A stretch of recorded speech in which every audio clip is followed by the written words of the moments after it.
Hello, hi, namaste everyone. This is Apurva Naik and welcome back to my YouTube channel आसान है with Apoorva Naik. आज के इस video में हम बात करने वाले हैं CSIR के मॉलिक्यूलर बायोलॉजी के जो प्रीवियस ईयर क्वेश्चन है उनमें से टॉपिक वाइज PYQs में ले रही हूँ, जिसमें आज हम जो इनिबिटर्स है जो कि एप्लीकेशन ट्रांसक्रिप्शन एंड ट्रांसलेशंस के रिलेटेड जो भी इनिबिटर्स है उसके रिलेटेड जो भी क्वेश्चंस आए हुए हैं वो सारे क्वेश्चन आज हम देखेंगे। आपको किसी भी क्वेश्चन में कोई भी प्रॉब्लम होगा तो आप टेलीग्राम चैनल दैट इज़ आसान है विद अपूर्वा नाइक नाम से टेलीग्राम चैनल है वो ज्वाइन कर सकते हैं। वहाँ पे कोई भी क्वेश्चंस आपको अगर समझ में नहीं आ रहा है तो वहाँ आप मुझसे पूछ सकते हैं। चलिए आज का वीडियो स्टार्ट करते हैं। स्टार्ट करने से पहले अगर आपको मेरा कंटेंट अच्छा लग रहा है, आपको समझ में आ रहा है तो मेरे चैनल को सब्सक्राइब करना ना भूलें और वीडियोस को लाइक करें। तो चलिए आज का ये टॉपिक हम शुरू करते हैं। अगर पहला क्वेश्चन अगर हम देखें तो actinomycin D is inhibitor the process of transcription in both prokaryotic and eukaryotic organisms. The following statement are made about actinomycin D mediated inhibition of transcription. मुझे पता है कि ये जो इनिबिटर्स है उनकी लिस्ट बहुत ज़्यादा लंबी हो जाती है, लेकिन उसको याद रखने के लिए उसको बार बार पढ़ना बहुत ज़रूरी है। सारे इनिबिटर्स को याद रखना इट्स इम्पॉसिबल, बट जितने भी इनिबिटर्स पे क्वेश्चन आए हुए हैं आप अगर उनकी लिस्ट बना दें और कौन कौन से उनके इनिबिशन से उनको एक पेपर पे लिख दें तो बहुत सारे इनिबिटर्स आपको याद रह जाएंगे।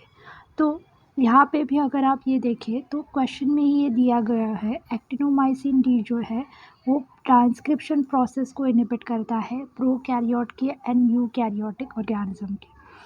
अगर हम क्वेश्चन के ऑप्शंस को देखें तो actinomycin D inhibit the transcription from double standard DNA either by both E coli और ईस्ट RNA पॉलीमरेज।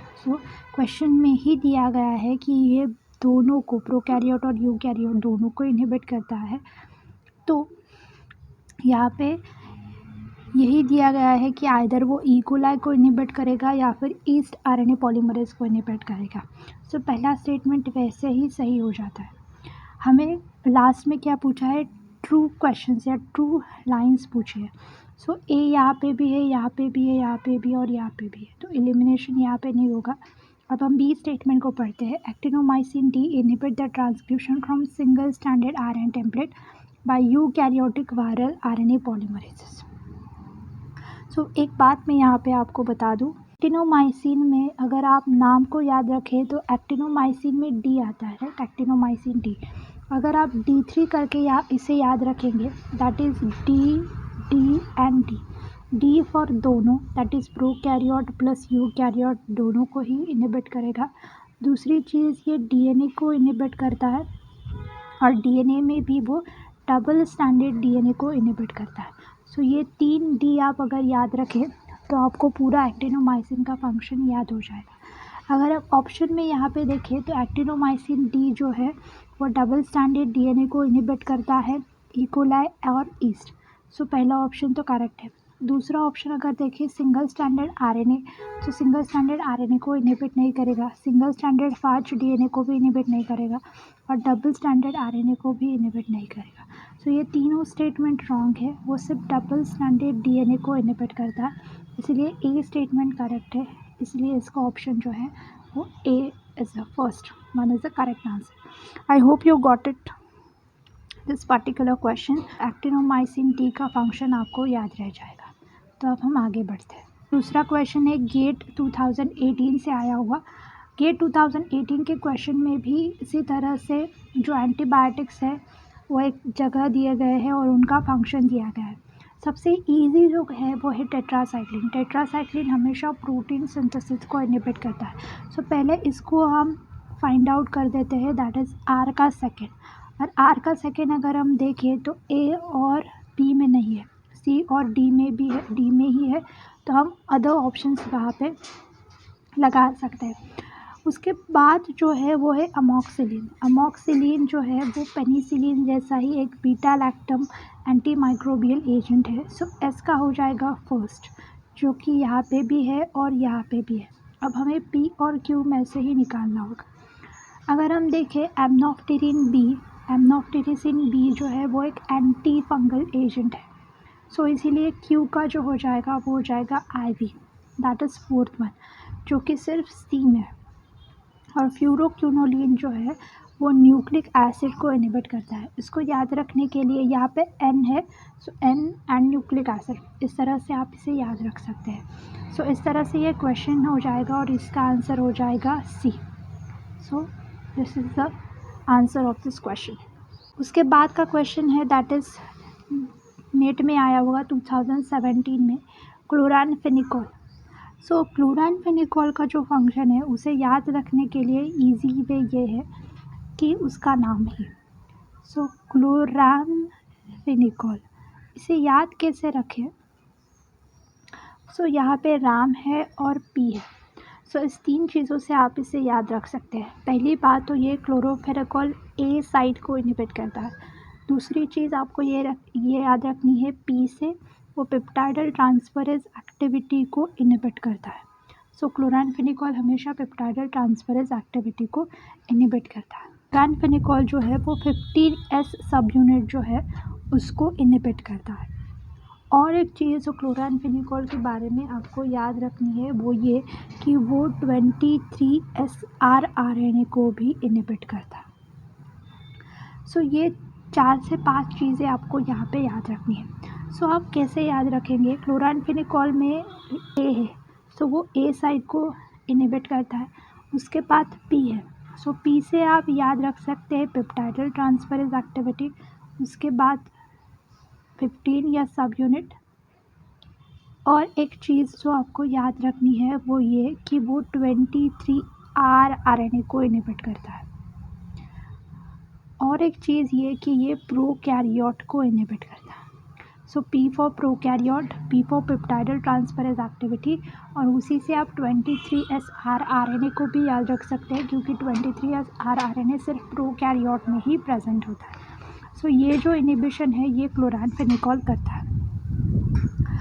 अगर आप यहाँ पे देखें, so chloramphenicol is a broad spectrum antibiotic when inhibit protein synthesis in prokaryote. So statement यहाँ पे नीचे दिए गए हैं, उनमें से करेक्ट ऑप्शन हमको पिक करना है। So chloramphenicol inhibit the peptidyl transferase activities of ribosomes. So yes, A statement correct है। ए यहाँ पे नहीं है और यहाँ पे भी नहीं है। इसके बाद अगर हम देखें तो chloramphenicol bind to the one of the domain that 23SR RNA। So yes, ये 23SR RNA को बाइंड करता है। उसके बाद क्लोरानफेनिकोल compete for the binding with E site। क्लोरानफेनिकोल compete for the binding with the E site। सो मैंने आपको बताया था वो E साइड नहीं A साइड के लिए बाइंड करता है। सो इसीलिए D इज़ रॉन्ग स्टेटमेंट। सो इसीलिए इसका जो आंसर हो जाएगा वो हो जाएगा A and C। So A and C जो है वो करेक्ट ऑप्शन है यहाँ पे दिए गए। I hope you got it the answer of this question. So puromycin is a structural analog of. So puromycin के बारे में आपको कुछ चीज़ें याद रखना ज़रूरी है, वो भी हम नाम से ही याद रखेंगे। सो प्यूरो मतलब पूरा मतलब अगर आप ऐसे याद रखें तो प्रोकैरियोट प्लस यूकैरियोट दोनों को ही जो इनहिबिट करता है वो है प्यूरोमाइसिन। सो प्यूरोमाइसिन ऐसा इनहिबिटर है जो कि दोनों को ही, दैट इज़ प्रोकैरियोट और यूकैरियोट दोनों को ही इनहिबिट करता है। प्यूरोमाइसिन एक ऐसा इनहिबिटर है जो ए साइड को इनहिबिट करता है। जैसे हमने क्लोरानफेनिकोल को भी देखा, वो भी ए साइड को इनहिबिट करता है। द सेम वे प्यूरोमाइसिन भी ए साइड को इनहिबिट करता है। सो इस तरह से आप प्यूरोमाइसिन का फंक्शन याद रख सकते हैं। यहाँ पे हमसे ये पूछा है कि प्यूरोमाइसिन किसका स्ट्रक्चरल एनालॉग है। सो प्यूरोमाइसिन जो है वो टायरोसाइल tRNA का एनालॉग है। सो इसका आंसर हो जाएगा बी। इसके बाद है मैच द फॉलोइंग, जो कि गेट में आया हुआ है 2016 में। मैंने आपको बताया था टेट्रासाइक्लिन जो है वो क्या करता है, प्रोटीन सिंथेसिस को इनहिबिट करता है। अगर वो प्रोटीन सिंथेसिस को इनहिबिट करता है तो हम ये कह सकते हैं कि टेट्रासाइक्लिन क्या कर रहा है, अमीनो एसिड tRNA को इनहिबिट कर रहा है। उसके बाद जो चीज़ हमें याद रखनी है वो है रिफाम्पिन। रिफाम्पिन जो है वो आरएनए पॉलीमरेज को इनहिबिट करता है। Erythromycin and nitric acid. So nitric acid जो होता है वो मोस्ट कॉमनली रेप्लिकेशन को इनहिबिट करता है, और रेप्लिकेशन में मोस्टली जो इनहिबिटर्स होते हैं वो गायरेज को ही इनहिबिट करते हैं, इसीलिए पी का हो जाएगा सेकेंड। अभी बचा इरिथ्रोमाइसिन। सो इरिथ्रोमाइसिन जो है वो 15 ईयर्स राइबोसोम सब यूनिट को इनहिबिट करता है। So this is all about. So अगर हम ऑप्शन को देखें तो पी का हो जाएगा सेकंड, जो कि यहाँ है और यहाँ है। क्यू का हो जाएगा दैट इज़ वी, जो कि यहाँ भी है और यहाँ भी है। आर का हो जाएगा आई भी, जो कि यहाँ है ओनली। सो इसका आंसर हो जाएगा सी। सो यहाँ से आपको अगर हम देखें तो आप ऑप्शन एलिमिनेशन लगाकर ये क्वेश्चन सॉल्व कर सकते हैं, जहाँ पे टेट्रासाइक्लिन और इरिथ्रोमाइसिन से आपका क्वेश्चन छूट जाएगा। सो टेट्रासाइक्लिन प्रोटीन सिंथेसिस को इनहिबिट करता है और इरिथ्रोमाइसिन जो है वो 15 ईयर्स सब यूनिट्स को इनहिबिट करता है। ये आपको याद रखना है।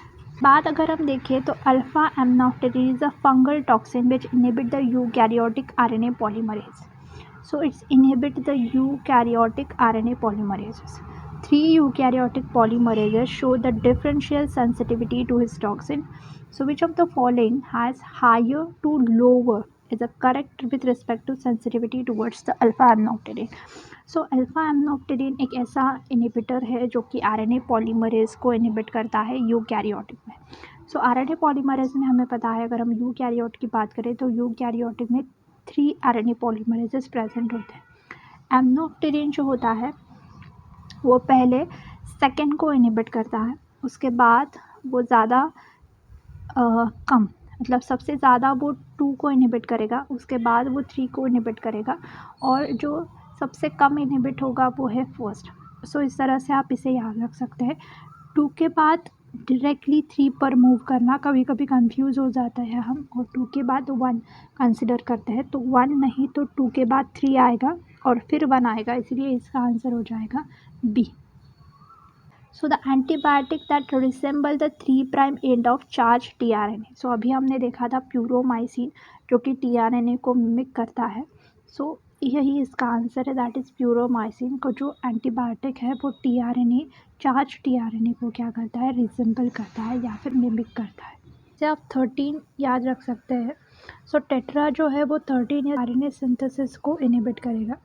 उसके बाद क्लोरानफेनिकॉल हमने देखा था कि वो 15 या सब यूनिट को इनहिबिट करता है, इसीलिए पी का हो जाएगा 3. सो पी का 3 यहाँ पे है और यहाँ पे है, बाकी को एलिमिनेट हम कर सकते हैं. आर का फर्स्ट है, सो जो कि यहाँ पे भी दिया गया है और यहाँ पे भी दिया गया है. अगर हम रिफामाइसिन को देखें, रिफैम्पिसिन को देखें, सो रिफैम्पिसिन जो है वो आरएनए पॉलीमरेज को इनहिबिट करता है, इसलिए क्यू का 4 हो जाएगा, राइट, जो कि यहाँ पे दिया गया है. और क्यूनोलोन जो है वो मोस्ट कॉमनली डीएनए रेप्लिकेशन को इनहिबिट करेगा, जो कि डीएनए गायरेज को इनहिबिट करेगा. जैसे मैंने बताया था, रेप्लिकेशन में मोस्ट कॉमनली गायरेजेस ही इनहिबिट होते हैं, इसलिए इसका आंसर हो जाएगा B. I hope you got it. उसके बाद का अगर हम क्वेश्चन देखें यहाँ पे, सो यहाँ पे भी मैच द फॉलोइंग है और 2014 का क्वेश्चन है. सो प्यूरोमाइसिन जो होता है वो क्या करता है, आरएनए सिंथेसिस को इनहिबिट करेगा, सो इसीलिए आर का हो जाएगा थर्ड, राइट. सो आर का थर्ड अगर हम देखें तो सिर्फ ए एंड सी में है. उसके बाद यहाँ पे एस का 2 कॉमन दिया गया है, ऐसे इसलिए इस एस का 2 हम कर देते हैं. सिप्रोफ्लाविक्सिन जो है वो डीएनए सिंथेसिस को इनहिबिट करता है. रिफैम्पिसिन हमें पता है कि वो आरएनए सिंथेसिस को इनहिबिट करता है. वैनिलोमाइसिन जो होता है वो most commonly cell wall synthesis को ही इनहिबिट करता है. सो सेल वॉल सिंथेसिस को इनहिबिट करने वाला जो है वो है वैंकोमाइसिन. सो इसीलिए जो पी है उसका हो जाएगा वी. सो इसीलिए इसका आंसर हो जाएगा ए. आई होप आपको ये समझ में आया होगा. उसके बाद दिसंबर 2014 का क्वेश्चन है जो कि प्यूरोमाइसिन से रिलेटेड है. तो प्यूरोमाइसिन से रिलेटेड बहुत सारी चीज़ें मैंने ऑलरेडी आपको बता दी है. प्यूरोमाइसिन जो होता है वो मोस्ट कॉमनली प्रोकैरियोट और यूकैरियोट दोनों में ही प्रेजेंट होता है। अगर हम यहाँ पे देखें so puromycin inhibit both prokaryote and eukaryotic protein synthesis. So F is a correct statement. अगर हम यहाँ पे देखें तो सिर्फ एक ही में दिया गया है। Puromycin inhibit only prokaryotic, so this is wrong. So e statement wrong है जो यहाँ दोनों में ही है। सो अगर हम बी स्टेटमेंट को देखें, it's block the translocation process binding to the translocation factor G. So ये रॉन्ग स्टेटमेंट है। It's enter the E site of the ribosome. So E site नहीं, प्यूरोमाइसिन जो होता है वो ए साइट को इनहिबिट करता है। So puromycin is inhibiting the A site not the E site. So A statement भी रॉन्ग दिया गया है। ठीक है, सो इस तरह से जो डी स्टेटमेंट है, it's resemble the amino acid tRNA and bind to the A site of ribosome. So yes of course, so D and F statement जो है वो करेक्ट दिया गया है, इसलिए इसका आंसर हो जाएगा सी। To which of the following group antibiotic kanamycin, streptomycin and gentamicin belong? So kanamycin, streptomycin and gentamicin is belonging to the aminoglycosidase activity. So aminoglycosidase group से वो belong करते हैं, इसलिए kanamycin, streptomycin and gentamicin are belonging to the aminoglycosidase. यहाँ पर अगर हम देखें तो ये भी गेट 2012 का क्वेश्चन है और सेम टॉपिक ही यहाँ पे दिया गया है। सो अगर हम क्लोरानफेनिकोल को सबसे पहले पिकआउट करें तो वो हमें पता है पेप्टाइडल ट्रांसफरेज एक्टिविटी को इनहिबिट करेगा। सो क्यू का हो जाएगा फर्स्ट, जो कि यहाँ दिया गया है और यहाँ दिया गया है। सो अगर हम इन दोनों को एलिमिनेट कर दें सो ए एंड बी में हमें देखना है। उसके बाद अगर हम देखें तो टेट्रासाइक्लिन जो हमें पता है वो 13S सब यूनिट को इनहिबिट करता है, लेकिन 13S यहाँ पे दिया नहीं गया है। टेट्रासाइक्लिन और एक चीज़ को इनहिबिट करता है, दैट इज़ ए साइट को इनहिबिट करता है। So tetracycline also inhibiting the A site. So P का हो जाएगा सेकंड। पी का अगर हम सेकंड देखें तो यहाँ पर भी है और यहाँ पर भी है। Cycloheximide and second one is streptomycin. So streptomycin का अगर हम देखें तो स्ट्रेप्टो से हम स्टार्ट याद रख सकते हैं। स्टार्ट मीन्स जो प्रोटीन का जो इनिशिएशन है उसको वो इनहिबिट करेगा। सेकेंड चीज़, वो मिसलीड करता है जेनेटिक कोड को और इनहिबिट करता है इनिशिएशन ऑफ प्रोटीन सिंथेसिस, इसीलिए इसका आंसर हो जाएगा थर्ड। सो एस का थर्ड अगर हम देखें तो वो सिर्फ बी में है। और साइक्लोहेक्सामिड, सो साइक्लोहेक्सामिड जो होता है वो मोस्ट कॉमनली 18S सब यूनिट को इनहिबिट करता है। उसको याद रखने का तरीका ऐसा है कि साइक्लोहेक्सामिड में 2 बार सी है, अगर हम यहाँ देखें तो सी को हम 8 बना सकते हैं, इसलिए 18S सब यूनिट को साइक्लोहेक्सामिड इनहिबिट करता है, इसीलिए आर का हो जाएगा 4। सो इसीलिए अगर हम देखें तो इसका आंसर हो जाएगा B. So B is the answer for this question. अगर हम देखें तो यहाँ पे है ciprofloxacin in a growth culture of E coli has immediate effect on. Ciprofloxacin जो इनहिबिटर है वो मोस्ट कॉमनली 2 चीज़ों को इनहिबिट करता है। पहली चीज़ वो रेप्लिकेशन को भी इनहिबिट करेगा और दूसरी चीज़ वो ट्रांसक्रिप्शन को भी इनहिबिट करेगा। सो सिप्रोफ्लेवैक्सिन जो होता है वो 2 चीज़ों को इनहिबिट करता है, रेप्लिकेशन को भी इनहिबिट करेगा और दूसरी चीज़ वो ट्रांसक्रिप्शन को भी इनहिबिट करेगा, इसीलिए इसका आंसर हो जाएगा A. From the following component identify the direct inhibitor of prokaryotic transcription. Transcription बोला है, ट्रांसलेशन नहीं। हमने अब तक जो चीज़ें पढ़ी है उससे हमें बताया कि साइक्लोहेक्सामिनेज जो है वो 18S सब यूनिट को बाइंड करता है। सो 18S सब यूनिट तो ट्रांसलेशन में होगा। स्ट्रेप्टोमाइसिन जो है वो initiation that is start codon को इनहिबिट करता है। सो इसे हम कहेंगे ये भी क्या है, ऑफ कोर्स एक ट्रांसलेशन का इनहिबिटर है। नाइलिडिसिक एसिड जो है वो क्या करता है, दैट इज़ गायरेज को इनहिबिट करता है। गायरेज मतलब वो रेप्लिकेशन का इनहिबिटर होगा। सो सबसे सिंपल आंसर इसका ये हो जाएगा कि रिफामाइसिन को ये इनहिबिट करता है क्योंकि वो आरएनए पॉलीमरेज को इनहिबिट करता है, इसलिए इसका आंसर हो जाएगा C. Simple. So the antibiotic ofloxacin act by interfering with. So वो किसको इनहिबिट करता है, ये सिंपल क्वेश्चन हमें पूछा है। सो अब तक हमने सारे जो एंटीबायोटिक्स पढ़े उसमें अफ्लैक्सिन कहीं पर भी नहीं था और किसी ने पूछा भी नहीं था। सो सिंपल अगर अफ्लैक्सिन को हम याद रखना चाहें तो अफ्लैक्सिन एक डीएनए रेप्लिकेशन वाला इनहिबिटर है जो कि डीएनए रेप्लिकेशन को इनहिबिट करता है। उसके बाद अगर हम देखें तो which of the following does not inhibit the protein biosynthesis. So protein biosynthesis को प्यूरोमाइसिन भी इनहिबिट करता है, क्लोरानफेनिकॉल भी इनहिबिट करता है और साइक्लोहेक्सामिनेज भी इनहिबिट करता है। ओलिगोमाइसिन एक ईटीसी इनहिबिटर है, इलेक्ट्रॉन चेन ट्रांसपोर्ट में जो इनहिबिट करता है वो है ओलिगोमाइसिन। इसलिए oligomycin is the inhibitor which does not inhibit the protein synthesis. So इसका आंसर हो जाएगा डी। उसके बाद है मैच द फॉलोइंग, 2010 में आया हुआ क्वेश्चन है। सेम वे क्लोरानफेनिकॉल जो है वो क्या करेगा, पेप्टाइडल ट्रांसफरेज एक्टिविटी को इनहिबिट करेगा। सो पी का हो जाएगा 3 जो कि यहाँ है और यहाँ है। सो ए और डी को हम एलिमिनेट कर सकते हैं।